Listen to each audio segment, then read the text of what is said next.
Hello, hello, hello mga tao. Ayan, so going to Tagaw muna kami and then nakasakay na kami ng bus ni Mother Dear. O diba? Ayan, habang nakasakay ng bus, ayun, o diba, sumilip din si Kuya. Ayan, wag kang sumilip Kuya, baka nako, ewan ko lang. Ayan, nasa overpass na kami, o diba?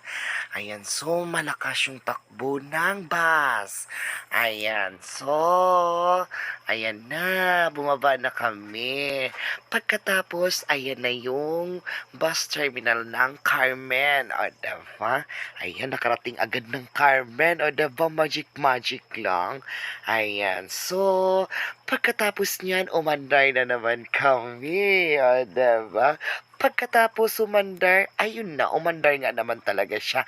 Ayan na yung tawanan namin ni Mother Dear. O, diba? Tawag-tawa kami kasi nga, alam mo naman, ang kasama niya is katok kasi. O, diba? Ayan, natawa siya sa akin.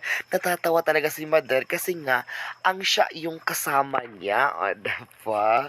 Kasi nga, kailangan talaga tumawa para hindi tumanda. Ayan, o, diba? Ayan na kami, nandyan na kami sa Bingkungan. Ayan. So, ayan na, o, diba? Bingkungan River na kami. Madali lang ang takbo kasi malakas yung takbo. Ayan na, Tagum City na kami. Ang bilis-bilis naman, parang magic, diba? Ayan na, nasa loob na kami ng PSA ng Tagum City. So, nag-aantay lang kami sa aming nire-request. Ayan na si ma'am, kuha na niya. Ayan, so pumunta ako ng CR pagkatapos lumabas ako. Ayan na, diba?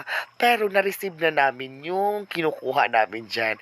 Ayan si Mother Dear, gusto ding umihi. Ayan, diba? Pagkatapos, lumabas na kami, ayan na nangyayari. Nakaupo na si Mother Dear kasi nga, gutom na siya. Gusto niyang kumain. O, diba? Ayan. Kumain si Mother ng kumain.